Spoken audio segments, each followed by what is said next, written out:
And unfortunately late, Eddie Van Halen passed away yesterday. Some music from Van Halen, the rock and roll of my childhood.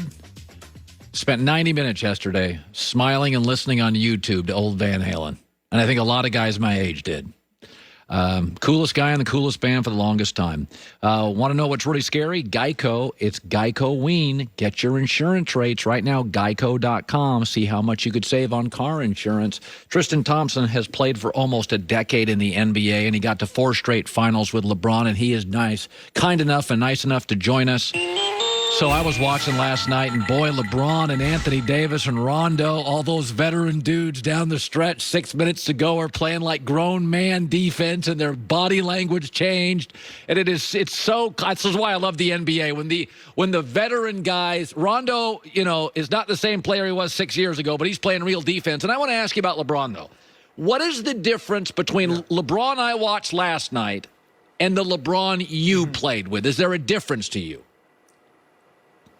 I think LeBron now is more skilled of a player. I think I would say more in Miami. I think his athleticism and his God-gifted ability and talent kind of separate him from everyone in the league. But I think right now LeBron is just more skilled. He didn't really start shooting that shot till 2018 when we played against the Raptors, where he hit like 6 of those. But I think LeBron now is just way more skilled. I think he shoots the ball from 3 much better. He handles the ball much better. And I think, Colin, you even remember, like, there was times where he would give up some threes back in the day or turn up the ball over with just handling. So his ball handling is way better now, and he's really a point guard out there. Yeah, no, he really is. So he sent a text message to the team yesterday before the game. I know it's not the first text message he's ever sent to his teammates during a playoff series. Did he send one to you at one point?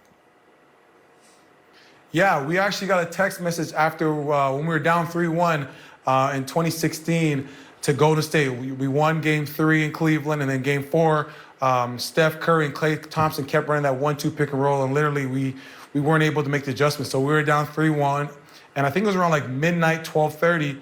LeBron sends a text message. He says,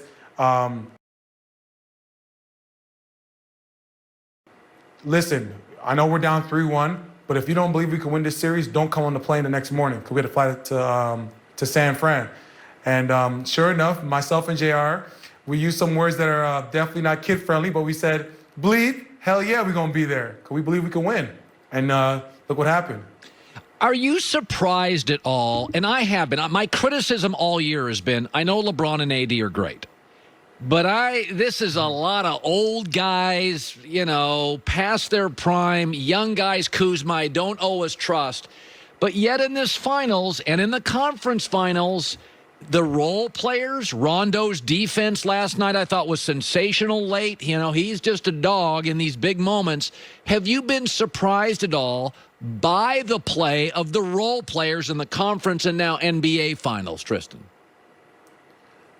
Honestly, Cole, I'm not surprised at all, because this just makes me feel back when we were in Cleveland when, whether it was K-Love missing games or Kyrie not playing when we played against the Bulls in Atlanta in 2015. So I remember being KCP. I remember being Rondo, Markieff Morris, Kuzma. I remember being those guys that during the regular season or even beginning the playoffs, they would say, and Colin, you probably said it too, LeBron has Kyrie if he's healthy or in K-Love. But, who from those other guys are going to step up? Is it going to be Tristan? Is it going to be Shumpert? Is it going to be JR, Dellavedova? So I remember being these guys. And I think you got to give a lot of credit to Frank Vogel and his staff. I know when I was in Cleveland, we had Phil Handy, who's assistant coach there, that would do all our skill development, where I feel like all year these guys have been working on their skill, keep getting better. You got to give a lot of credit to the players, getting their individual work, because in the playoffs, teams are going to game plan for LeBron and AD. It's about who are the other guys that can step up and make big plays. And you saw last night, KCP was huge. If you remember back in the beginning of the season, people were giving KCP hell. That's my guy. They're like, KCP shouldn't be there. Get rid of him. Why did we sign him? Blah, blah, blah. But guess what? Those same people that are saying that now are like, you know what? Thank God for KCP. Yes, we signed him, made big plays for us. And that's what happens. Guys just work on their craft throughout the course of the season, because there's going to be a point in time where their number is called and they have to make big plays. Yeah, I was one of those critical of KCP. I said he wasn't dependable, but I tell you what, he's one of these kids.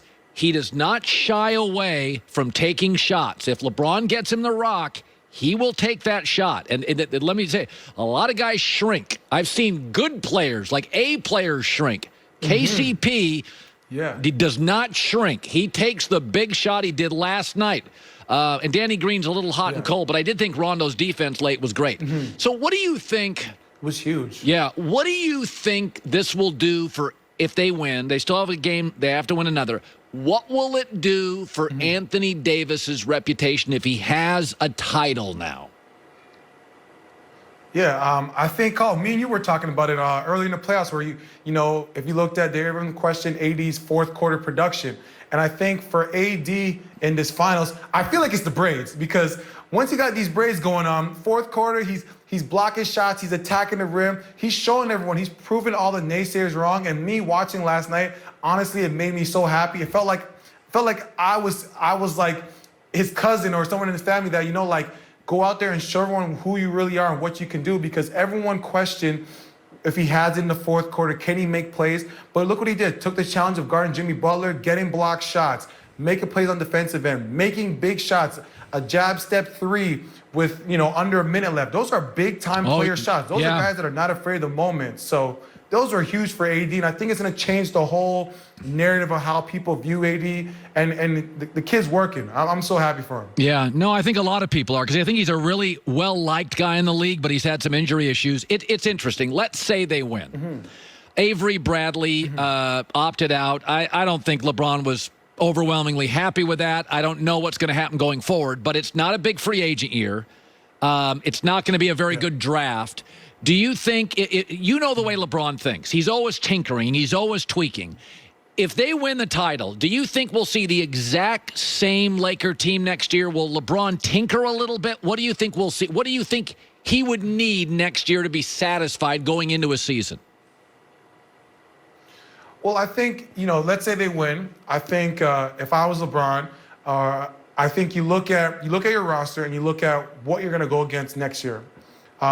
You know the guys in San Francisco, they got a number 2 pick. Yeah.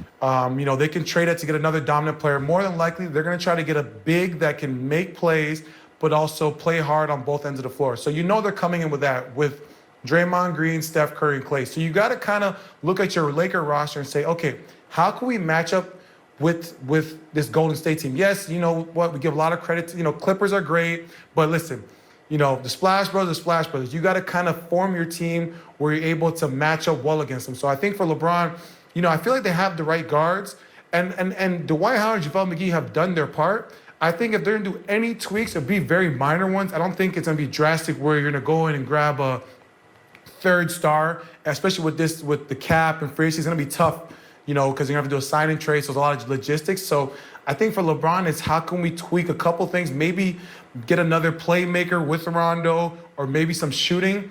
But I think that's kind of the room that they have. So who knows? But I think you got to form a team that can compete against the Golden State Warriors. That's good stuff. Tristan Thompson, 9 years, 4 titles with LeBron. We're getting close to another one. It's remarkable to LeBron's going to potentially win. 5th head coach gets to the finals. 5th head coach. You know what? We only have a minute left. I thought Vogel was great in the last 6 minutes last night. Vogel basically said, LeBron, you're the offense. Pick and roll it for 6 minutes. And people may not love that. I thought Vogel had a good night last night. Your thoughts? No, Vogel was great last night. I think Vogel made the adjustments from Game 3. I think Game 3, Spoelstra threw some wrinkles in there that he wasn't prepared for, and I think that's part of being a great coach in our league, where you can make adjustments game by game. You know, coaching, some coaches are stubborn. I played with some stubborn coaches who were like, just play harder, just play harder. No, you got to make the adjustments. And Vogel realized, you know what? I'm going to go with my OG veterans. Rondo, I know you haven't scored, but I know you're creating plays by rebounding and running the offense. LeBron, you're the point guard, and you're going to make plays. And that's what it comes down to at the end of the day. When it's the last 4 minutes, it's, okay, put the ball in my best players' hands, the guys that I trust on the floor. Yes, Danny Green's been a starter this whole season, but guess what? I need Rondo in the game because of what he can do on both ends of the floor and create. And he made a big play. And that comes to coaching and believing in what works. So I give a lot of credit to Vogel. Vogel, I've always had a lot of respect for him, and I think people probably question the hiring, but